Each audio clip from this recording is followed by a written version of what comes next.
I'm standing alone in a crowded room and we're not speaking. And I'm dying to know, is it killing you like it's killing me? Yeah. I don't know what to say since a twist of fate when it all broke down. And the story of us looks a lot like a tragedy now. Just me or Republicans retarded? I can't believe that if I was gonna pay like $17 million for something, I'd expect more than Perry. 17 million bucks? Been better off investing that in a low-flow toilet. At least it would have taken longer to flush, right? Because it's a low-flow toilet, get plugged, and you wouldn't be able to flush your money as fast as they did on Perry? Crazy. To establish the date 539 BCE, then the society unreservedly accepts several ancient secular sources. 1. A Babylonian astronomical tablet. 2. A Babylonian contract tablets dated to the reign of Cyrus. Yet on the following page of the same article, pages 454 to 456, other documents of the very same type, astronomical texts and contract tablets, are rejected because of their support for the date 587 BCE for the destruction of Jerusalem. The society's criticism of these astronomical diaries, mainly there being later copies of an original, were valid. The criticism would apply to equal force to the favored Strom Cambus 400 like VAT 4956, Strom Cambus 400, it's just like a designation for the tablet, I guess, is a copy of an earlier original. In fact, it may hardly even be a term to copy. The eminent expert on astrological texts, F.X. Kugler, pointed out as early as 1903 that this tablet was only partly a copy. The copyist was evidently working from a very defective text and therefore tried to fill in the lacuna or gaps in the text by his own calculations. Thus only a portion of Strom Cambus 400 at best contains observations. The rest are additions by a rather unskilled copyist from a much later period. Kugler commented that not one of the astronomical texts I know of offers so many contradictions and unsolved riddles as Strom Cambus 400. By contrast, VAT 4956 is one of the best preserved diaries. Although it is also a later copy, experts agree that it is a faithful reproduction of the original. There is some evidence of the lunar eclipses shown on Strom Cambus 400. This is the one that the Watchtower uses for their crap. Referred to in the book Insight on the Scriptures, were calculated rather than observed. The point here made, though, is not the validity or lack of validity of those particular observations, but that while applying certain criteria as a basis for rejecting the evidence of VAT 4956, the Watchtower Society does not let the same criteria affect its acceptance of Strom Cambus 400, because it views this document as giving the apparent support for its claims. This repeated inconsistency results from the same hidden agenda of seeking to protect historically unsupported date. Actually, to fix the date for the fall of Babylon, it's much safer to start with the reign of Nebuchadnezzar and count forward, instead of beginning with the reign of Cambyses and counting backward. So we're trying, again, just kind of re-emphasize, we're trying to determine when the 18th year of King Nebuchadnezzar was. So we have a means on VAT 4956. We have a means of dating his reign, meaning we know whatever it was, the 38th year. We're able to date with that which year his 38th year was of the guy we're interested in. So that's like obvious, right? That's like, instead they're starting with information about a document where they try to date that's 2 rulers down from Nebuchadnezzar. I don't even know if it's not Babylon, it's after the fall of Babylon.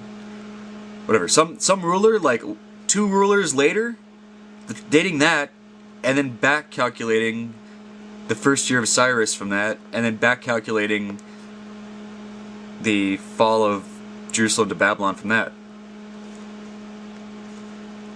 Like, we have there is an actual document telling us allowing us to date Nebuchadnezzar's reign.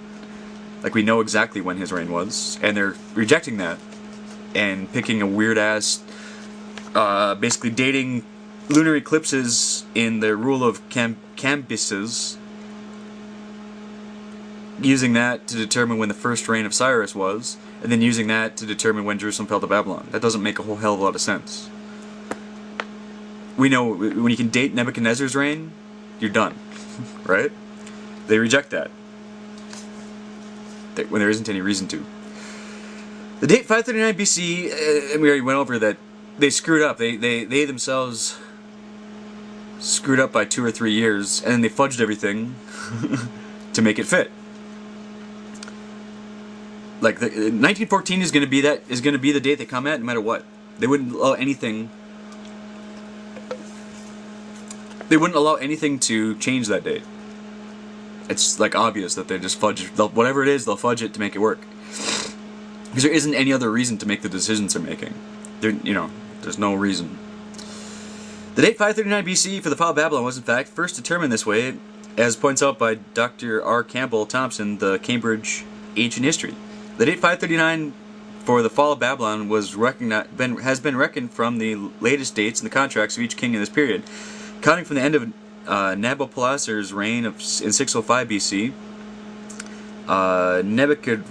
Nebuchadrezzar 43, Amel-Marduk 2, Nergal-Shir-Usur 4, Labashi Marduk, accession only, Nabonidus 17 equals 66. The Watchtower Society, however, accepts only the end product of this reckoning, 539 BCE, but rejects the reckoning itself as its starting point, because these contradicts the date 607 BCE. The Society rejects the astronomical texts in general, and VAT 4956 in particular. On the other hand, it's forced to accept the most problematic one, Strom Cambus 400. Surely it would be difficult to find a more striking example of inconsistent, misleading scholarship. It doesn't make any sense at all for them to make the decisions they've made. As has been demonstrated above, 539 BC is not a logical starting point for establishing the date of the desolation of Jerusalem.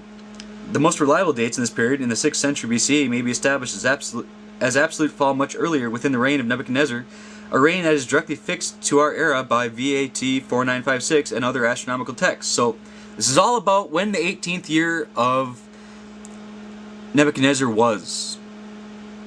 We know that. We can date Nebuchadnezzar's reign. It's like the very notion of like using something other than the dating of Nebuchadnezzar's reign to figure out when that happened doesn't make a whole hell of a lot of sense.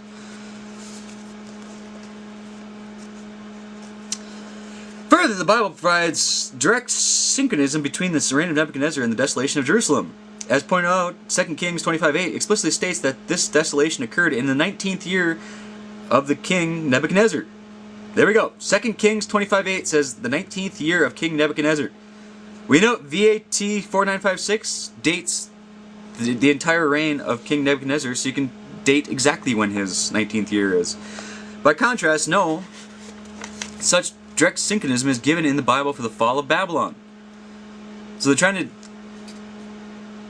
to whatever. There's nothing in the Bible about the fall of Babylon, whereas there is the Bible in 2 Kings 25:8 says the 19th year of King Nebuchadnezzar. Period. That's when it happened. There's nothing in the Bible about when Babylon fell, but the Watchtower is trying to guess when Babylon fell. When there isn't, that's like kind of the opposite of being biblical. All you need to know: the Bible provides direct synchronism between the reign of Nebuchadnezzar and the desolation of Jerusalem. As pointed out earlier, 2 Kings 25:8 explicitly states this desolation occurred in the 19th year of King Nebuchadnezzar. So if you want to use the Bible to figure out when the hell the desolation of Jerusalem was, then all you need to know is when the 19th year of King Nebuchadnezzar was. Period. This is not all. The lengths of reigns of the Neo-Babylonian kings, as quoted from the contract tables of Dr. R. Thompson above, from the first king, Nabopolassar, to the last one, Nabonidus, may be firmly established in a number of different ways. In fact, the chronology of this period may be established by at least 17 different lines of evidence. So this gets ridiculous. We've already established that the way the Watchtower is trying to hold on to its bullshit doesn't make any sense. The rest of this book's about, there's 17 different lines of evidence to figure it out, and they all agree with each other. This evidence will be presented in the next 2 chapters. Okay, next 2 chapters. But like there's 17 different ways. Like, we've already established there wasn't any reason to do it the way the Watchtower did. The Bible itself says 19th year of King Nebuchadnezzar. That's what we want to know. If you want to start counting from the desolation of Jerusalem, the Bible, 2 Kings 25, whatever, tells you exactly when that was in Nebuchadnezzar's reign. We have documentation that allows us to date Nebuchadnezzar's reign, and the Watchtower isn't using that. It's doing some crazy ass shit. I can hardly even understand it. Whatever. They're reckoning from the first year of Cyrus. 70. They think that it happened 70 years before the first year of Cyrus. So they're trying to date the first year of Cyrus. They're trying to date the first year of Cyrus by some other crazy ass. Lunar eclipses in some other crazy ass's reign. So they're trying to use some other crazy ass where we have documentation of when lunar eclipses happened, so we can date his reign. Using that to date the first year of Cyrus. Using that to back calculate when Jerusalem fell. But this is all trying to... We know which year of Nebuchadnezzar's reign it happened, because the Bible says so. So, if you have a means to date Nebuchadnezzar's reign, that's obviously the way you want to go, right? And they just rejected that. We don't think we can know.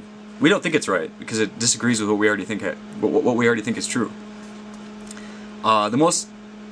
The biggest barrier to truth, thinking you already have it. Chapter 3, the length of reigns of Neo-Babylonian kings. In 17 different ways, like we already established that, just that one, the two options we just went over, which way to get to the dates. Watchtowers is obviously the inferior one. Now we're going to go on to like 16 more different ways you can prove that, 16 more ways that prove that the Nebuchadnezzar dating is correct. The length of reigns of Neo-Babylonian kings. People may believe the most peculiar ideas not because there is any evidence to show they are true, but because there is little or no evidence to show that they are false. For many centuries, people believed the earth was flat simply because this view could not be easily tested and falsified. Many ideas that have been tied to prophecies in the Bible also definitely belong to this category. These clearly include some appended to Jesus' statements about the times of the Gentiles at Luke 21:24. For example, the Bible nowhere explicitly states that Jesus... Okay, we're going into like how it's invented. There is no 7 Gentile times. The Bible nowhere explicitly states that, 1, Jesus, in speaking of these Gentile times, had in mind the 7 times of Nebuchadnezzar's madness mentioned in the book Daniel chapter 4. Jesus saying Gentile times and Nebuchadnezzar having 7 times, there's nothing connecting those together. That these 7 times were 7 years. 2, that's the second thing that's not in the Bible. That these 7 times were 7 years. 3, that these years were not ordinary Babylonian calendar years, but were prophetic years of 360 days each, and therefore should be summed up to 2,520 days. That these 4, that these 2,500 days are not only applied to the period of Nebuchadnezzar's madness, but would also have a greater fulfillment. The Watchtower does that a lot. The greater fulfillment of prophecies that were already fulfilled. Well, go watch, what's his name? Ex-Gilead Missionary talking about Gilead, where they're just saying that like every prophecy in the entire Bible was fulfilled in 1919. It was the greater fulfillment. And this greater fulfillment days should be counted as years, so we get the period of 2,520 years. And 6, that this 2,520 year period started when Nebuchadnezzar in his 18th regnal year desolated the city of Jerusalem. The Bible doesn't say any of those things. There's nothing. There's nothing saying that that's how you should interpret any of that. None of these 6 assumptions can be verified by clear biblical statements. They are, in fact, nothing but a chain of guesses. Yet, since the Bible does not discuss or even mention any of these ideas, it nowhere explicitly states they are false either. Yes, it does! The idea, there's a secret message to how to calculate Jesus' return. Jesus said that can't happen. He said that explicitly. However, when it is further claimed that Nebuchadnezzar's desolation of Jerusalem took place in 607 BCE, we have reached a point of train of thought that can be tested and falsified. That's what I like about it. My favorite thing about it is that right there, the 7th claim, Nebuchadnezzar's desolation of Jerusalem took place in 607 BCE, has nothing to do with biblical interpretation. It has to do with when a real world event happens. That's what I like about it. I would not be the slightest bit inclined to start bitching and babbling and arguing about whether all the crazy interpretations of the Bible are correct or not. We can prove it didn't happen then. There we go.